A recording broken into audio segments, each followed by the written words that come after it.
하나님 말씀 보겠습니다. 하나님 말씀은 사사기 10장 3절서 5절 말씀 보겠습니다. 다 같이 한 음성으로. 그 후에 길르앗 사람 야일이 일어나서 22년 동안 이스라엘의 사사가 되니라. 그대에게 아들 30인이 있어 어린 낙이 30을 탔고 성읍 30을 두었는데 그 성읍들은 길르앗 땅에 있고 오늘까지 하일 야일이라 칭하더라. 야일이 죽음에 가문에 장사되었더라. 아멘.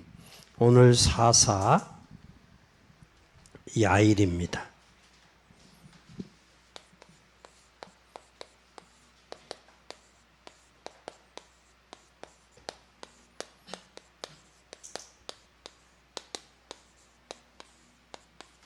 사사 야일 잘 보세요. 오늘 성경의 이사야 43장 18절에 보면 내가 새 일을 행하겠다. 이전 일을 기억하지 말라. 내가 새 일을 행하겠다. 오늘 우리가 여기에서 하나님이 말씀이 상식을 넘어 체험이 돼야 돼요. 체험이 되면 하나님의 역사를 놓칠 수 없어요. 근데 이게 체험이 안 되면 하나님의 역사를 놓치게 돼요. 그래서 우리는 실수하지 말아야 될 것은 과거에 했던 일, 현재 했던 일 때문에 역사하시는 하나님의 놀라운 일을 모를 수가 있어요. 그러나 그런 실수를 하면 안 돼요. 하나님은 오늘 새 일을 행하리라 그랬어요. 하나님께서 어떻게 하셨느냐면 하나님께서 고레스라고 하는 왕을 세워서 이스라엘을 회복시켰어요. 회복시켰는데 왜 회복시켰느냐? 성전을 건축하라고. 저들을 포로에서 보내는 거예요. 회복시켜서. 이것은 기적입니다. 우리가 이 5월 한 달을 보내면서 하나님의 기역사는 우리가 생각지 못한 일이 일어날 때가 있어요. 일어날 때가 있는데 그것을 보면서 하나님께서는 새 일을 행할 수 있구나라는 것을 깨닫고 체험해야 돼. 하나님이 하신다. 그러고 보면 우리의 생각은 다르다. 하나님의 생각과 우리 생각은 다르다는 사실을 인정해야 돼. 근데 내 뜻대로 안 되면 하나님이 역사 안 하시는 것처럼 착각을 한단 말이에요. 하나님은 새 일을 행하십니다. 하나님께서 이전 일을 기억하지 말라. 하나님은 새 일을 행할 수 있다. 꼭 기억하세요. 노예 생활을 하면서 어려움을 부인할 수 없는 사실이죠. 노예 생활이. 그러나 그것 때문에 하나님은 새 일을 행하는데 행하는 게 못 보면 우리가 범하는 거예요. 우리가 힘들고 어려워도 노예 생활 힘들고 어려워도 하나님이 행하시는 걸 볼 수 있어야 된다. 꼭 그래서 내가 새 일을 행하겠다. 그러면 오늘 우리는 뭘 해야 돼? 세 가지 눈을 둬요. 세 가지. 세 가지. 무슨 세 가지의 눈을 세 가지 눈으로 가지고 오늘을 봐야 되느냐 하면 분명히 여러분은 하나님은 어떤 하나님? 하나님은 지금도 역사를 주관하신다. 역사를. 하나님은 역사의 주관자이세요. 그래서 교회사를 봐야 되고 세계 역사를 봐야 돼요. 분명히 역사 중 하루이고 누가 뭐라고 해도 교회사 가운데 하루에.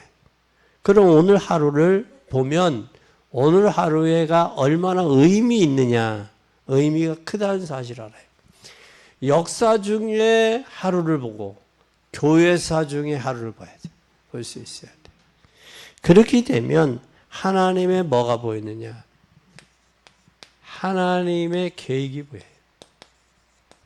하나님의 계획을 나의 생애를 두고 봐요. 하나님 생애, 나의 생애를 보고.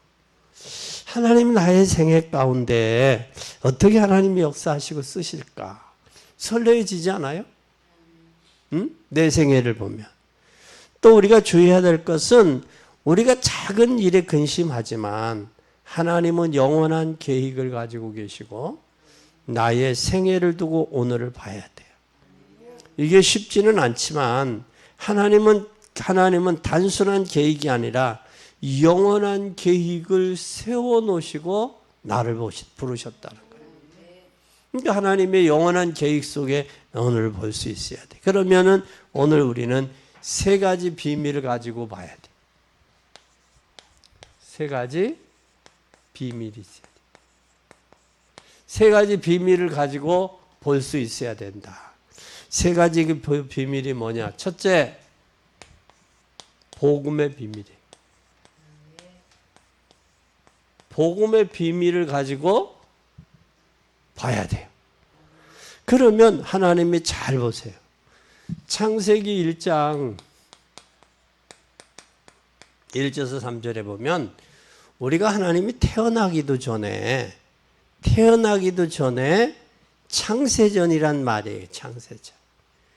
그러니까 내가 태어나기 전에 공허와 혼돈과 흑암이 가득했다라는 거. 그런 속에서 하나님은 창조하셨다는 사실이에요. 이 창조하셨다라는 창세기 전에 창세전에 하나님이 나를 택하시고 하나님이 나를 구원하실 구원 계획을 가지셨다. 이건 어마어마한 거예요. 이건 어마어마한 거예요. 그리고 사단의 유혹을 받아 하나님 떠났는데 창세기 3장 1절에서 15절에 보면 인간이 누구의 유혹을 받았느냐? 사단의 유혹을 받았어요. 사단의 유혹받고 하나님 떠나서 죄인에게 하나님은 다시 뭘 주었냐? 여자의 후손을 보내겠다. 이게 복음이요. 그냥 복음이 아니라 이것은 하나님 떠난 인생에게 영원한 복음, 여자의 후손. 꼭 기억해야 돼. 하나님 떠난 인생에게. 그리고 하나님 잊어버려서 우상 가운데 기울어지고 네피림에 빠졌어요. 에? 그때 하나님은 어디로 들어가라고 그러시느냐? 방주로 들어가라 그래, 방주로. 네피림에 빠져. 방주 안에 들어가기만 하면 산다라는 거예요. 딴 길은 없어요. 하나님이 홍수로 심판하는데 방주 안에 들어가면 살아요. 들어가지 않으면 죽는 거예요. 네피림으로 가득 차서 먹고 마시고 시집가고 장가가는 일에 혈안이 되어 있어요. 사람들이. 근데 지금 몇 날 안 되면 하나님이 홍수로 심판한다는 사실을 말씀하셨음에도 불구하고 믿지를 않아요. 그러면 저들이 사는 길은 뭐냐? 방주 안에 들어가는 거예요. 아니 기독교인들이 천국과 지옥 내세가 그렇게 있다고 이야기하는데 그거 믿기가 그렇게 어려워? 내세가 있다고 그러는데 그걸 못 믿어. 그리고 결국 나중에 이제 어디 가서 지옥 가봐야 알지. 그래서 내가 사랑하는 장로님이 사랑하는 주변의 분들이 나보고 내세가 있다 그렇게 했구나. 그게 그때서야 늦어. 믿으면 좋잖아. 근데 왜 이렇게 어리석어? 그것뿐만 아니라 하나님께서 이스라엘 백성들이 요셉 때 애굽에 들어가서 400년 동안 지금 노예세례하고 있어요. 노예. 그런데 이스라엘 백성들에게 뭐 하느냐면 하나님은 출애굽기 3장 18절에 6월절에 양의 피 바르라는 거예요. 6월절. 이것이 뭐다? 복음의 비밀이다. 우리는 복음을 알아야 돼. 그뿐만 아니라 여기에서 노예 속에서 희생제사 드리는 날, 양의 피 바르는 날 기적이 일어났고 또 애굽에서 해방되었어요. 이 의미가 크죠. 이것이 복음이고 복음부터 여러분 정확하게 이해해야 돼. 복음부터. 그때 또 잊어버리니까 뭐가 됐어요? 포로가 됐어요.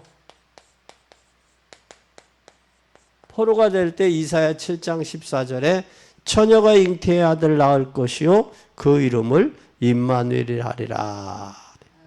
임마누엘. 하나님이 함께 한다라는 사실. 그뿐만 아니라 사람들이 나를 누구라 하느냐? 베드로가 고백합니다. 주는 그리스도시요 살아계신 하나님의 아들이십니다. 그때에 인자가 오신 목적을 이야기해요.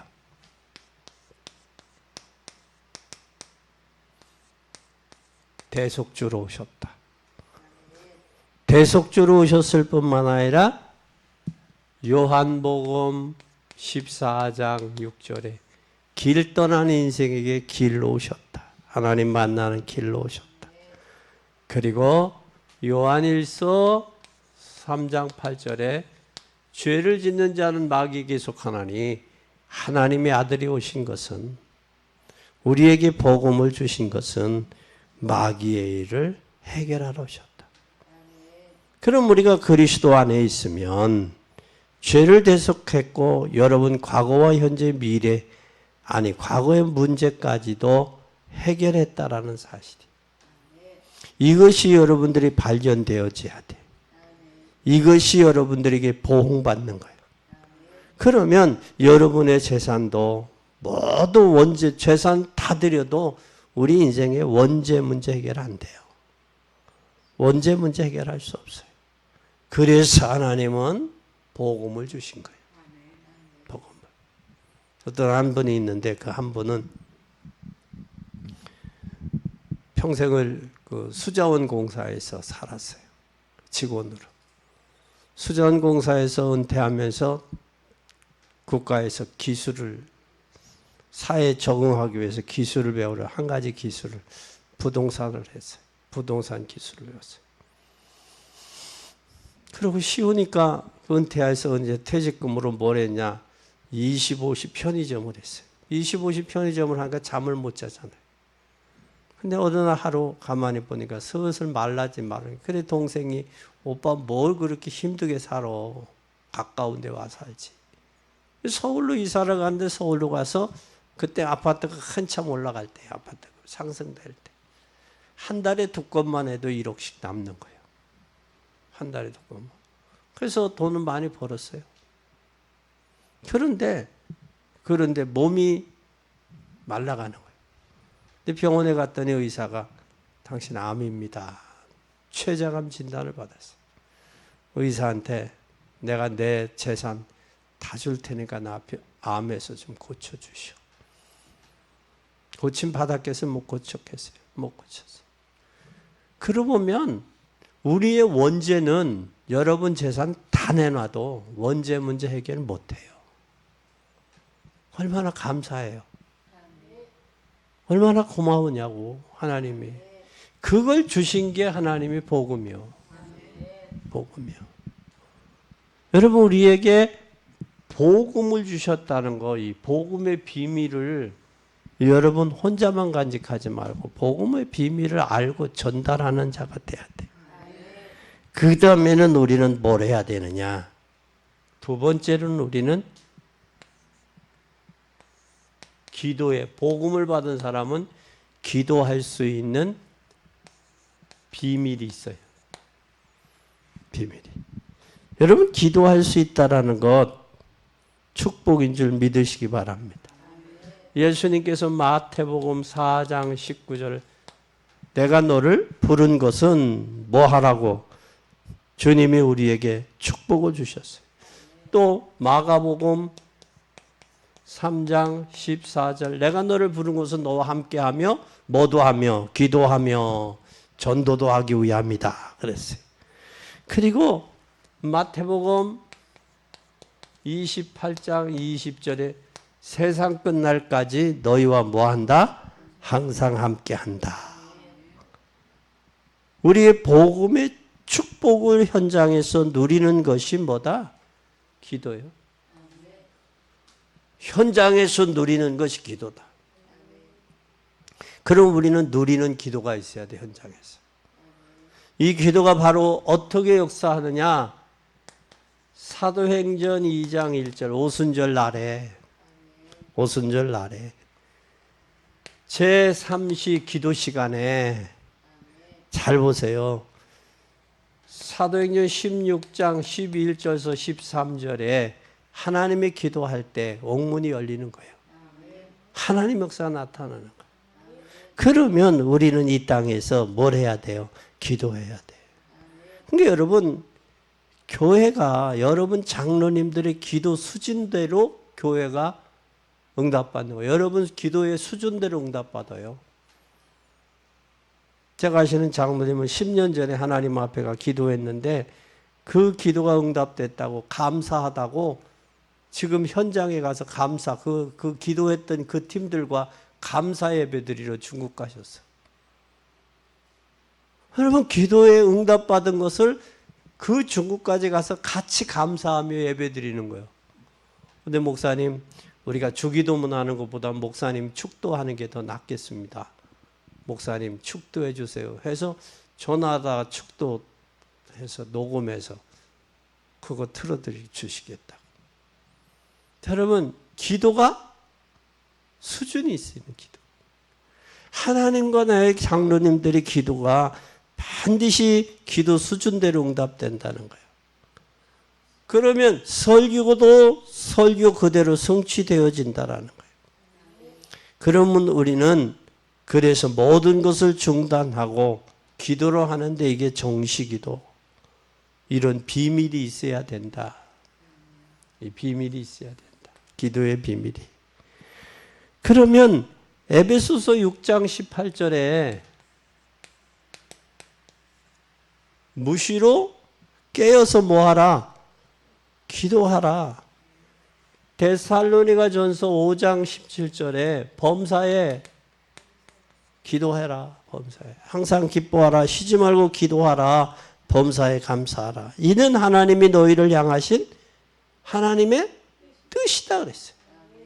쉬지 말고 기도하라 그 말이에요. 그래서 다니엘이나 다윗이나 바울 같은 사람은 기도했어요. 다니엘은 어느 정도였느냐면 왕이 다른 신에게 기도하면 사자굴 속에 집어넣기로 약속이 돼 있어. 법으로 정했어. 그런데도 다니엘은 종전처럼 이 종전처럼 포로로 잡혀갔지만 예루살렘의 창문을 향하여 예루살렘을 향하여 기도했다는 하나님 앞에. 그래서 종전처럼 기도했다. 법으로 정했는데도 죽는 줄 알면서도 종전처럼 기도했다라는 거. 기도의 비밀을 모르고 살아가는 사람들은 무지한 사람이에요. 기도의 비밀을 모르고 살아가는 사람은 불쌍한 사람이에요. 자기의 힘으로 자기 의지로 살려고 하니 얼마나 힘들고 어렵겠냐고요. 하나님이 공급하는 힘으로 기도로 승리해야 돼요. 그래서 기도는 이것을 향해서 무시기도인데 우리는 몇 가지 빨리 비밀을 캐치해야 돼요. 그래서 내 평생에 기도하는 것이지 아니라 여러분 5월 한 달, 가정의 달, 가족을 위해서 자녀들을 위해 기도한 것 여러분 반드시 기도한 대로 응답하실 줄 믿습니다. 이게 기도의 비밀이에요. 기도의 비밀. 기도 안 할 사람은 응답이 안 되고 늦어질 것이고 반드시 기도한 사람은 기도한 대로 응답되고 하나님의 역사는 당겨질 거예요. 또 그 다음에 우리가 해야 될 것은 뭐냐? 세 번째는 우리는 꼭 기억해야 돼요. 뭘 해야 되느냐? 복음의 비밀, 또 기도의 비밀, 그 다음에 무슨 비밀이 있어요? 이제는 전도의 비밀.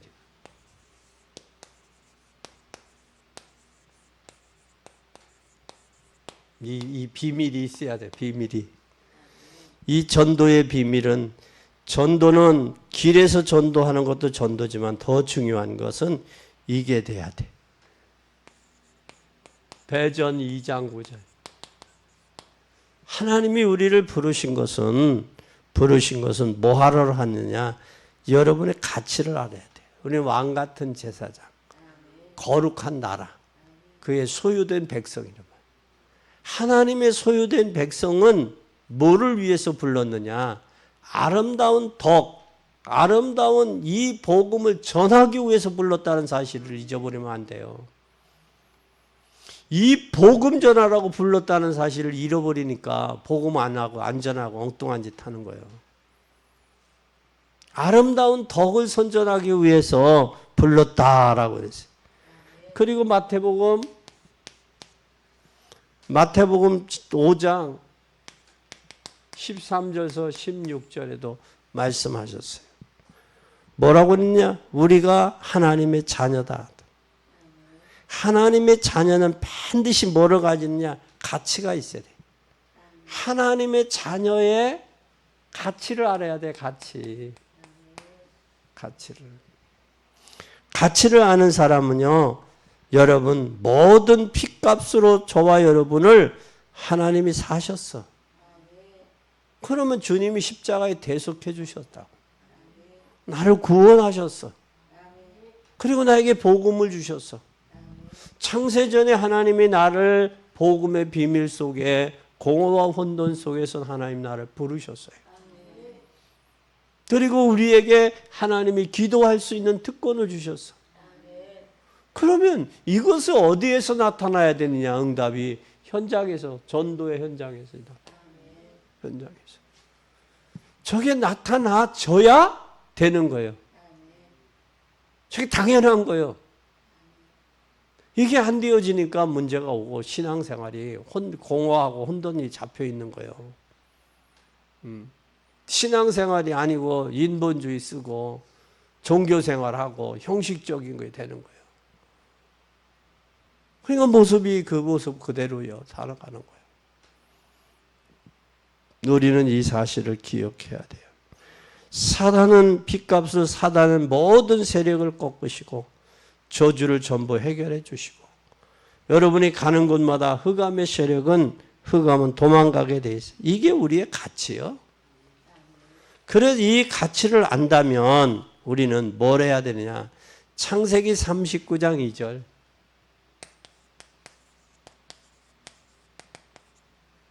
하나님이 요셉이 기도하니까 뭐가 돼요? 형통한 자가 되어 있잖아요. 또 다니엘서 6장 10절에서 22절에 다니엘이 하나님 뜻을 정하고 기도하잖아요. 이것이 증거요. 증거. 이렇게 될 때 여러분에게는 하나님의 역사가 나타나요. 그래서 하나님의 말씀하신, 부활하신 예수님 말씀합니다. 너희에게 성령이 임하면 권능을 받고 온 유대와 사마리아 땅 끝까지로 내 증인이 되리라. 이 세 가지 속에 여러분 모든 것을 해석해야 돼요. 복음과 기도와 전도 속에. 여기에서 여러분 인생 세 가지를 해석해야 돼요. 세 가지. 여기에서의 역사를 보고 여러분 하나님 주관하시고 교회사 속에서 나를 봐야 돼요. 이걸 볼 수 있는 여러분이 되시기를 바랍니다. 하나님은 영원한 시간표와 여러분의 생을 두고 오늘을 여러분 보고 계세요. 이 비밀을 가지고 있으면 승리할 수밖에 없는 거예요. 어려움을 당하는 중에도 사사시대에 계속 어려움이 왔지만, 그러나 오늘 누구가 나와요? 야일이라는 사람이 나오는 거예요. 야일이. 그리고 사사 누구? 야일. 사사 야일은 어떤 사이? 사사의 야일의 이름의 뜻을 한번 보세요. 이름의 뜻. 이름의 뜻은 하나님께서 일깨우신다. 우리를 깨달음을 받는데 은혜가 은혜 받는 것이 가장 중요해요. 은혜가 없이는 깨달을 수가 없는 거예요. 그래서 하나님 앞에 은혜를 구하고 하나님 앞에 깨달음을 구하는 거예요. 은혜 받고 행동에 옮길 수 있는 힘을 달라고 기도하는 거예요. 그것을 깨달을 수 있는 힘이 있어야 돼요. 깨닫기만 해도 하나님의 역사하시는데, 그래서 그리스도를 위해서 한 일이 뭐냐면 예수는 그리스도구나, 깨닫기만 해도 역사가 일어나. 그 깨닫는 게 은혜요. 깨닫는 게. 그래서 은혜라는 말을 포함돼서 은혜로 깨달았다 그러는 거예요. 은혜로 깨달았다. 근데 이 사람은 야일, 하나님이 깨우치셨다. 깨닫게 한다 이름으로. 얼마나 시대가 강팍하고 죄악이 관용했으면 그럴까. 근데 여기 잘 보세요. 여기 5절 넘어서 한번 봐봐요. 어떻게 됐는지. 6절 봐요. 이스라엘 자손이 다시 여호와 목전에서 악을 행하여 이스라엘 아론들과 아스다롯과 아람의 신들과 시돈의 신들과 모압의 신들과 암몬 자손의 신들과 블레셋 사람의 신들을 섬기고 여호와를 버리고 그를 섬기지 아니하므로 여호와를 버려 그를 섬기지 아니했다는 거예요. 여호와를 하나님 안 섬기고 그들의 짬뽕 신을 섬겼다라는 거예요. 그게 혼합신이지. 그러니까 뭐해도 그래서 여호와께서 이스라엘에게 진노하사 블레셋 사람의 손과 암몬 자손의 손에 파심해. 그러니까 하나님이 야일이라는 이름을 부모를 통해 야일이라는 이름을 지을 수밖에 없는 게 깨닫게 하기 위해서. 하나님 떠나니까 범죄하고 범죄하니까 우상 섬기고 우상 섬기니까 하나님이 심판하실 수밖에 없는 거예요. 그런데 여기에 이 야일은 어디 사람? 길르앗 사람이에요. 길르앗 사람. 길르앗 사람. 이 길르앗이라는 사람은 낙타봉이다. 낙타봉. 강하다는 뜻이야. 요단의 동편에 있어. 그리고 라반과 야곱이 회견했던 장소예요. 길르앗이. 아무리 왕이 있던 곳이야. 기드온 입다가 싸우던 곳이야. 엘리야의 고향이에요. 길르앗 사람. 엘리야의 고향. 그리고 하나님께서 간혹하다가 대도시 사람들 안 쓰시고 저 시골에 있는 엘리야를 불러서 쓰신 것은 하나님께서 하셨구나. 그걸 알게 하기 위해서. 그걸 알게 하기 위해서. 그래서 길르앗 사람을 불러 최고의 전도자로 예수님께서 쓰신 것은 세계복음하기 위해서. 복음 증거하기 위해서. 중요한 말 하나가 나오는데 아들 몇 명이 있다고 그랬어요? 30인. 나귀와 30성읍을 맡겼더라. 그러니까 아들들에게 다 성읍들을 하나씩 다 맡긴 거예요. 자기가 왕이 되려고 70형제를 한 돌에 죽인 사사도 있는가 하면 그 아들에게 30성읍들을 맡기는 거예요. 그러면 우리는 생각하잖아요. 뭘 해야 돼? 우리 자식들을 뭘 해야 돼? 전도 제자로 세워야 되지 않아. 여기에 30성읍이 나온 이유가 그거지. 그러면 직장에 나의 상사나 직장 동료들을 전도 제자로 세워야지. 이거 여기에서 그런 은혜가 나오는 거예요. 그게 적용이. 30자식이 낳더라. 자녀 30이다. 그것만 생각하고 30성읍이다만 생각하지 말고 한 성읍씩 맡기는 거예요. 자녀들이 돌아와야 성읍을 맡기고 더 큰 일을 할 수 있는 거예요. 여러분 자녀 가족이 구원받지 않으면 여러분 개인이 하는 건 한계가 있어. 한계가 있어. 전체 가족이 돌아와야 더 큰 일, 더 큰 역사를 할 수 있는 거예요. 그걸 볼 수 있어야 돼. 그게 교회사고 그게 세계사요. 그게 성경의 역사예요. 그러면 오늘 여기에 잘 보세요. 30아들 3절에서 5절에 보니까 30아들을 뭘 했다는 거예요? 제자화했다. 그래서 하봇 야일이다. 30명 아들 30명도 많았지만 그 야심과 아비멜렉은 아들 70명을 가지고 실패했어요. 그죠? 70명. 그러나 30아들을 둔 이 아이들이 30성읍을 맡기게 되었어요. 오늘 여러분들이 받아야 될 축복과 응답이요. 여러분의 자녀들이 돌아와서 받아야 될 응답과 받아야 될 축복이요. 성읍을 여러분들이 맡아야 돼. 점령해야 돼. 그게 30성읍과 30아들들이 성읍이요. 그리고 여기에 30성읍 정령했다. 그 다음에 세 번째 우리 한번 오늘의 축복과 응답은 뭐냐 여러분들이. 세 번째. 오늘의 축복과 오늘 받을 응답은 뭐냐. 여러분 오늘 받을 축복과 오늘 받을 응답이 뭐예요? 네? 30명을 제자화하고 성읍화됐잖아요. 그러면 뭘 해야 돼? 가족을 뭐 하자? 제자화하자. 가족 제자화예요. 우리가 가족을 제자화해야 해요. 자녀를 제자화하려면 네 가지 참고해야 돼요. 뭘 해야 되느냐? 네 가지 참고해. 눈높이를 같이 해요.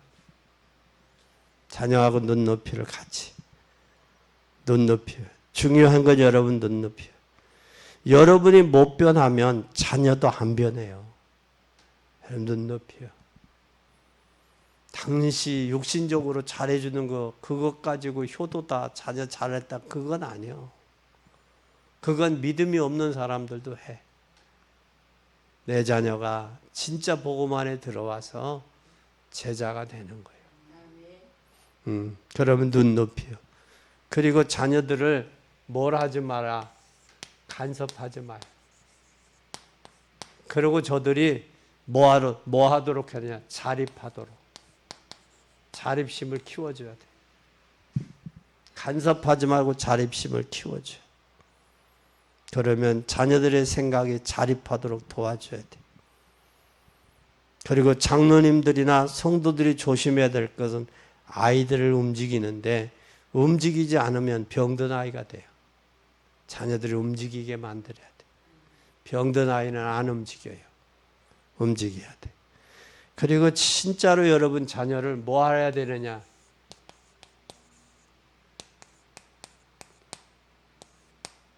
칭찬을 해줘야 돼.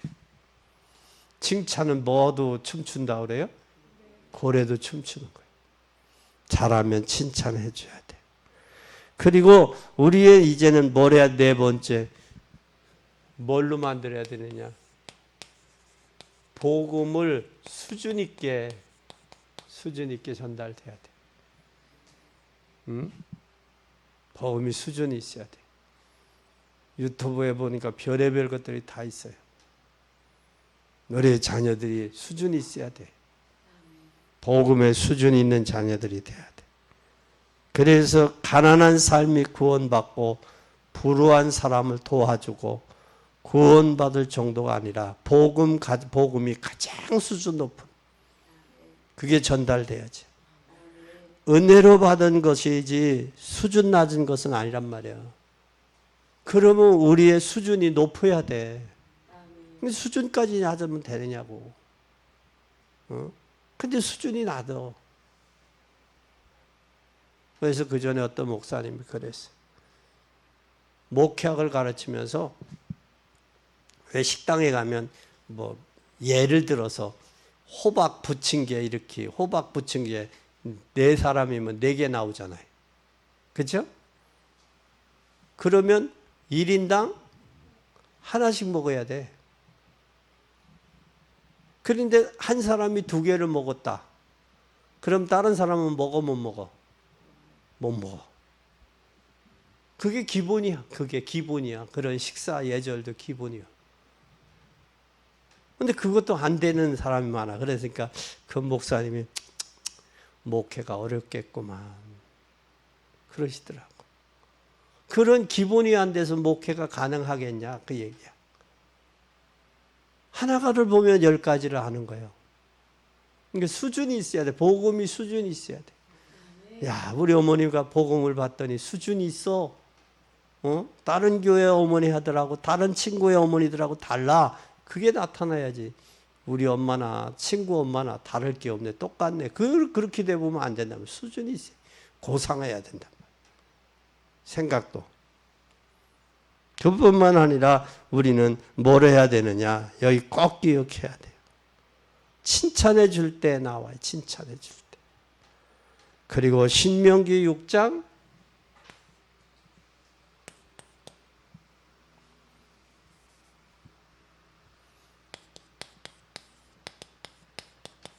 4절에서 9절에 뭐라고 말씀하고 있어요?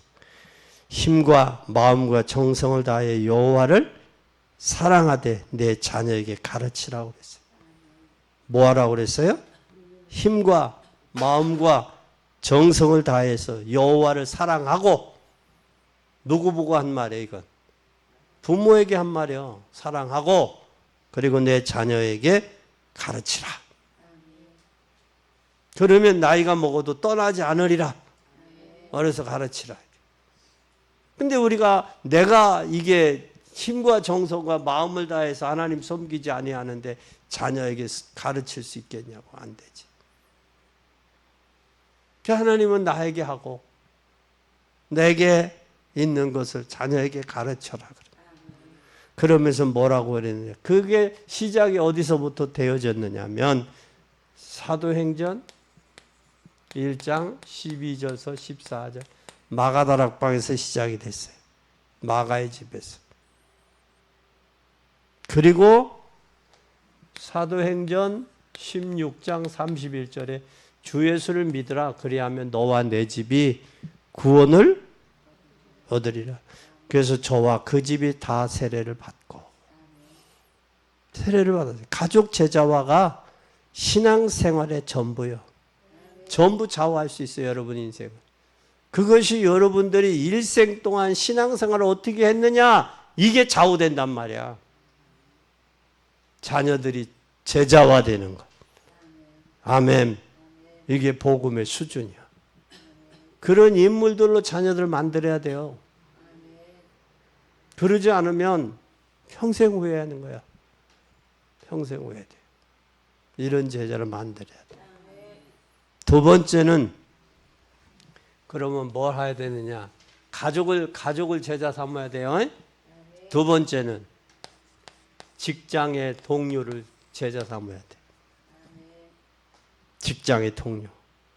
그냥 붙잡지 말고 직장 동료를 제자화해야 돼. 빠른 속도로 분석을 해야 돼. 우리는 종합은 넓은 분석을 가지고 해요. 깊은 정보 가져야 돼. 그러면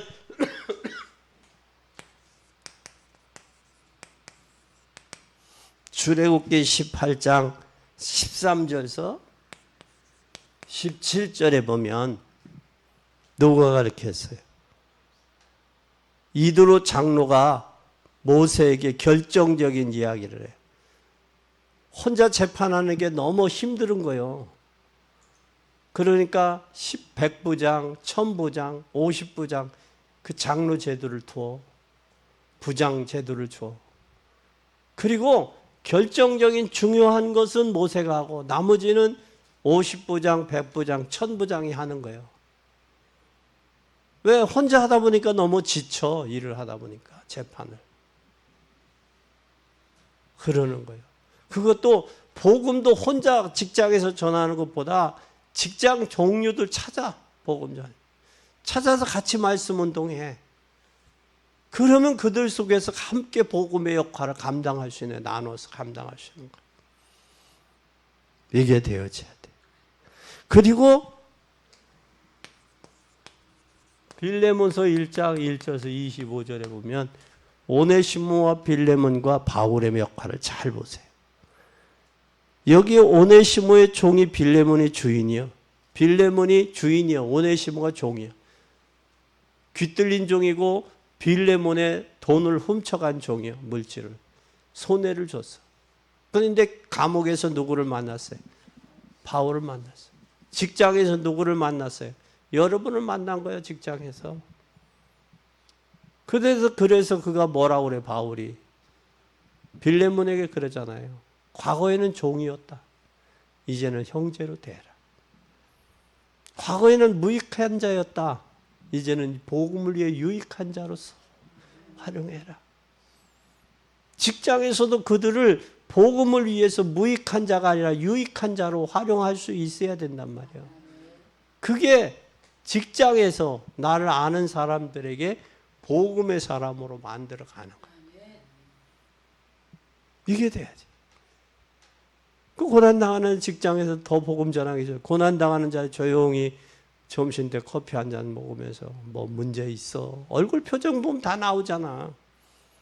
문제 있어. 내가 기도할까? 기도하고 있는데 마음이 답답하네. 무슨 문제 있어? 얼굴 표정이 나타나잖아. 응? 그럼 고백할 수밖에 없지. 그러면 인생 이야기 하다 보면 복음이 왜 필요한지 나오잖아요. 그 영접하고, 그래 양육하고, 제자와 삼는 거예요. 그걸 못한다고, 그걸 해야 돼요. 여러분 평생 후회 안 하려면 그렇게 해야 돼. 사람이 기회라는 건 항상 있는 게 아니요. 기회를 놓치면 후회를 한다고.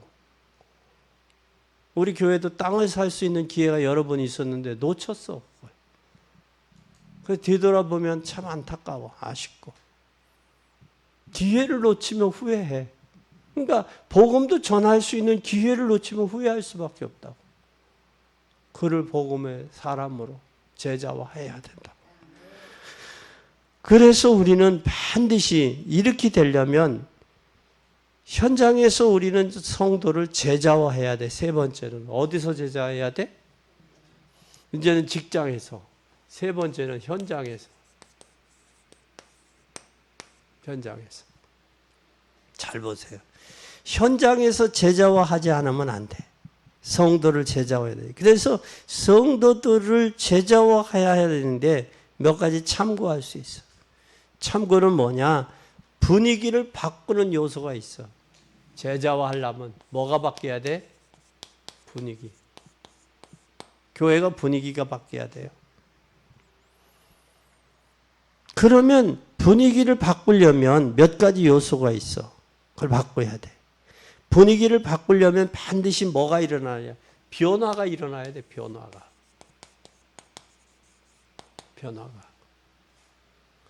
변화가 일어나면 뭐가 되어지느냐? 현장에서 이게 나와요. 마태복음 28장 16절에서 20절이다. 부활하신 주님이 너희는 가서 모든 족속으로 제자를 삼아 아버지와 아들과 성령의 이름으로 세례를 주고 내가 분부한 모든 것을 가르쳐 지키게 하라. 그래야 하면 내가 세상 끝날까지 너희와 항상 함께 있으리라 그랬어요. 그리고 또 잘 보자고. 로마서 16장 1절에서 27절에 잘 보라고. 여기에서 바울은 인물을 만드는데 하나님은 모든 축복을 쏟아붓어요. 인물 속에, 일꾼 속에. 그러니 거기 식주인, 보호자, 동역자, 친척, 형제, 어머니 심지어는 이게 다 되는 거예요. 이게 예수 그리스도 안에 주님이 우리를 위해 십자가에 못 배웠으면 우리 형제요. 육신으로 낳은 형제보다 복음 안의 형제가 더 가까운 거예요. 더 가까워. 그러면 먼데 있는 친척보다 가까운 이웃 사촌이 더 가깝다고 그러잖아. 그런데 주님의 십자가의 보혈로 구원함을 받고 하나님이 우리의 목적이 같아. 복음을 위한 거예요. 그걸 위해 사업도 하고 그걸 위해 직장도 가고 그걸 위해 전도하는 거예요. 왜? 주님이 우리를 위해 십자가에 돌아가셨기 때문에, 죽기까지 사랑했기 때문에. 그 사랑을 깨달은 사람은 이유가 없는 거예요. 왜? 중요하다는 걸 알으니까. 부인은 변명할 수가 없어. 중요성을 알으니까. 중요성을 모르니까 변명하고 분위기 흐리지. 아니라고, 우리는. 그래서 로마서 일꾼을 찾아내야 돼. 여기에 그리스도의 일꾼을 찾아내는 거예요. 그러려면 내가 그리스도의 일꾼이 돼야 돼. 야일이 굉장한 사람이에요. 그리스도고 메시지가 있어요. 그리고 아들 30명을 일꾼으로 만들었어요. 간단한 이야기가 아니에요. 여러분, 우리는 직장, 가정에서, 직장에서, 현장에서 큰 축복이 임하기를 바라요. 이 축복이 있어야 돼요. 그래 여러분, 신의 일생 동안 산 증거요. 그게 증거라니까. 그게 없으면 안 돼요. 그게 없으면. 그리고 결론입니다. 네 번째 결론.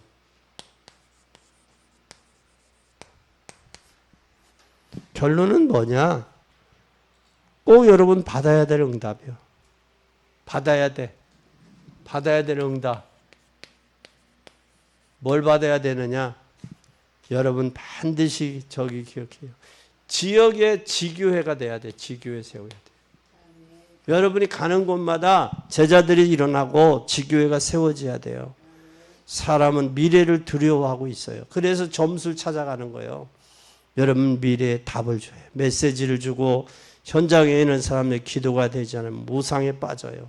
그래서 메시지를 줘야 돼요. 현장에는 영적 문제 때문에 방황하고 있어요. 그들에게 메시지 줘야 돼요. 다른 건 안 돼요. 그리고 여러분 기능 살리세요. 기능을 통해서 여러분 선교의 축복받아요. 선교 축복. 이게 되어지면 세 가지 요소 속에 들어가요. 그리고 우리는 뭐냐? 세 번째, 평신도 선교회 조직해야 돼. 선교회 조직해야 돼. 평신도 선교회. 이상은 세계 이게 평신도 선교회가 조직되지 아니하면 세계 선교는 힘들어요.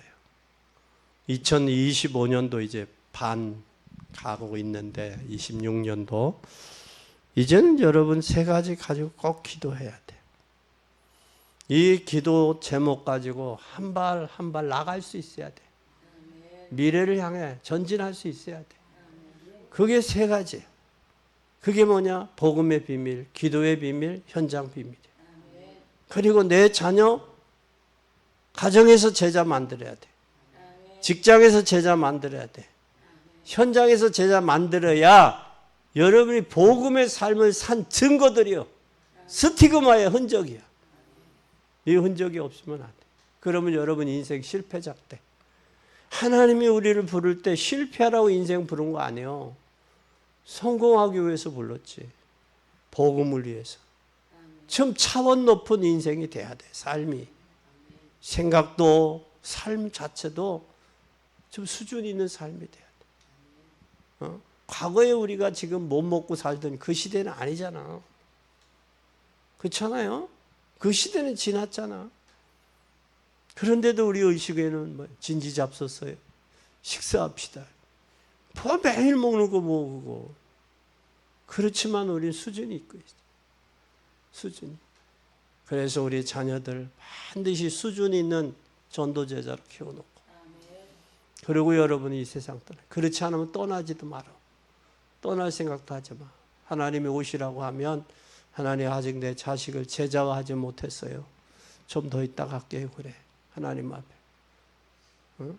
그렇게 하고 제자화 해놓고 할 일 다 하고 셋들 갇힌 예배당 건축해놓고 하나님 이제는 자녀도 제자화했고 직장도 제자도 했고 이렇게 제자 됐습니다. 하나님 나를 편안한 중에 고요한 중에 나를 데려가 주세요. 그것도 기도요. 그러면 고통당하지 아니하고 돈 모아놓은 거 병원에 가다 다 주지 아니하고 편안한 가운데 갈 수 있는 거예요. 내 아들 고쳐주세요. 내 남은 재산 다 드릴게. 그건 아니라고. 그건 아니라고. 그건 아니라고. 그래서 우리는 꼭 세 가지 비밀 가지고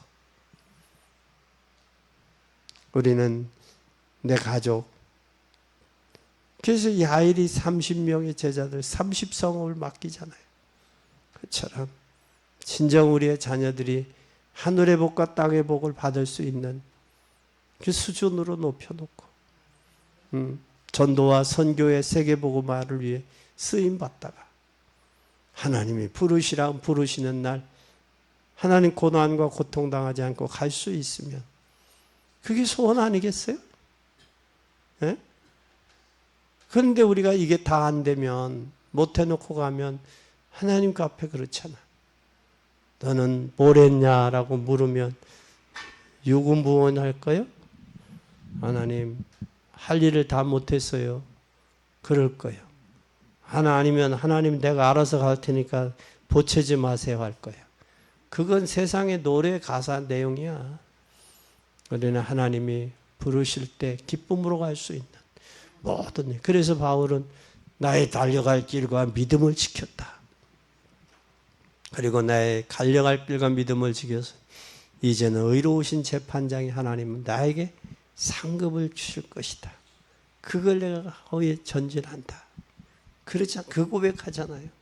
우리 여러분 모두가 그런 고백의 증인들이 되기를 예수 그리스도의 이름으로 축원합니다.